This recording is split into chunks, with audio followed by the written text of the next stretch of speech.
Most people seem annoyed by what we call junk mail, that incessant mound of unsolicited flyers, brochures, and postcards arriving in our home mailboxes daily. Not me. I actually enjoy perusing sales pitches from plumbers, tree trimmers, home painters, and carpet steamers. It gives me a sense of what they're thinking, or should I say, what they think their future customers are thinking. Naturally, I'm especially interested in healthcare junk mail. I live about a mile from a major urban hospital campus, where apparently lots of people think I might soon need a knee replacement, an emergency room doctor, a prostatectomy, or help having a baby. So far, I haven't taken anyone up yet on these offers. Thankfully, the main reason is I haven't had the need. But there's another reason. I don't feel that anything I've received in the mail so far really speaks to me as a healthcare consumer.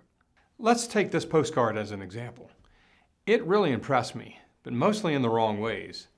In a gesture of professional courtesy to the marketing person behind this piece, I've blurred out some details. To that marketing person's credit, it features a patient, her healthcare provider, and her testimonial to his clinical skills. Now, we all love the persuasive power of testimonials. However, this one is 150 words long, printed in a 6-point typeface. Really? 150 words? Lincoln's Gettysburg Address was only 271 words. The featured provider is a podiatrist, but the postcard may as well have been for an ophthalmologist, with a headline reading, "Can't read this? See your eye doctor today." Secondly, although the podiatrist boasts one of the warmest smiles I've seen in quite a while, he's wearing surgical scrubs. Do you know what people with serious health problems think when they see surgical scrubs?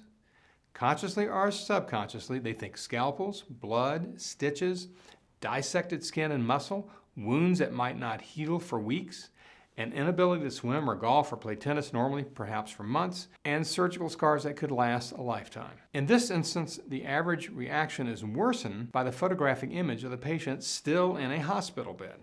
Look, I'm no dummy. I'm in the business of helping surgeons find patients. Surgery is the bread and butter of the healthcare profession. But surgery isn't what patients are really looking for. For them, surgery is the means to the end.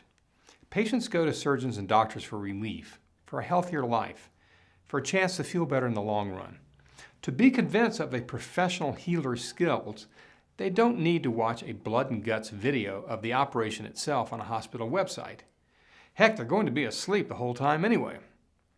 And they don't need a sartorial reminder of the forceful bodily intrusion awaiting them at the hands of a stranger.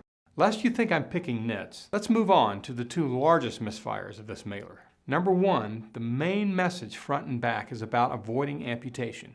Do you want to keep your legs? The postcard suggests a surgeon might have to cut off one or both if you have a red or swollen ulcer on a foot or leg, a fever or flu-like symptoms accompanying any redness, swelling, or an ulcer on a lower limb, or you've developed any of these symptoms after having had a previous amputation. All right, all of this is clinically accurate, but consider that an estimated 185,000 amputations occur annually in the U.S. That's 1/20th of 1% of the population. Foot and leg amputations are exceedingly rare. Cancer is roughly 10 times more prevalent. Why would you as a healthcare provider introduce yourself to an unknowing, unsuspecting layperson by putting skin sore and amputation in the same sentence? Isn't that a bit like saying the words chronic headaches in the same breath as glioblastoma, or mentioning persistent cough and small cell lung cancer to a patient you've yet to meet, let alone examine? Yes, of course, people with advanced diabetes and certain vascular diseases can be at significant risk of amputation, but most are likely already under the watchful care of a nephrologist or other specialist. Why take the chance of spooking any of the other 99.95% of the masses? Why risk tainting yourself among the public as a self-serving alarmist? My second major beef is about the most nuanced of unintentional messages. The patient's testimonial reads, "I trusted everybody providing care and never questioned what they did or said." Well now, how old-fashioned. In today's internet and social media world, total deference to doctors and blind faith in the healthcare system are becoming as rare as two-headed snakes.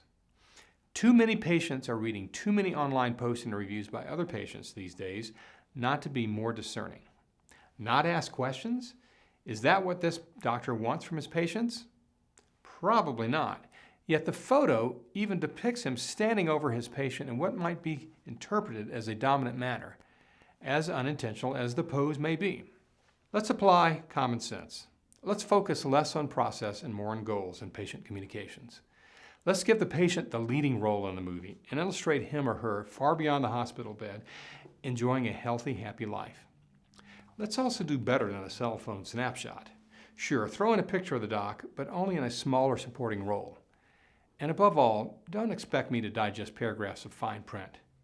I've got a stack of other junk mail I can't wait to get to either.